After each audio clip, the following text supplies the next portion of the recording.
Hello friends, good afternoon. কেমন আছো সবাই? আশা করি ভালো আছো। আমিও ভালো আছি। আমার একটা মিনি ব্লগ তোমাদের সবাইকে জানাই স্বাগত। আর আমি এসেছি বাপের বাড়িতে। দেখো ভাইয়ের আজকে আইবুড়ো ভাত, ভাইয়ের বিয়ে, ভাইয়ের বোনের বিয়ে দুটোই একসঙ্গে হচ্ছে। মানে বোন বলতে আমার জেঠুর মেয়ের বিয়ে, তারও একই ডেটে বিয়ে হচ্ছে। তাই দেখো ভাইয়ের এখানে আইবুড়ো ভাতের পর্ব চলছে। তা সাজানোটা কেমন হয়েছে জানিও কমেন্ট করে। আর আমার দিদি, আমি, আমার মা সবাই মিলে রান্নাবান্না করেছি। তা সবাই একে একে আশীর্বাদ করে নিলাম। মা প্রথমে আশীর্বাদ করলো, তারপর আমি করে নিলাম, তারপর আমার দিদিও আশীর্বাদ করে নেবে।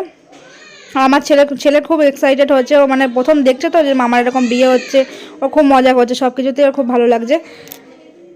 রান্না অনেক কিছু হয়েছে, 7 রকমের ভাজা হয়েছিল, ফুলকপি আলুর তরকারি হয়েছিল, ডাল হয়েছিল, পালং শাকের একটা তরকারি হয়েছিল, দই মিষ্টি পাঁপড় তো থাকেই।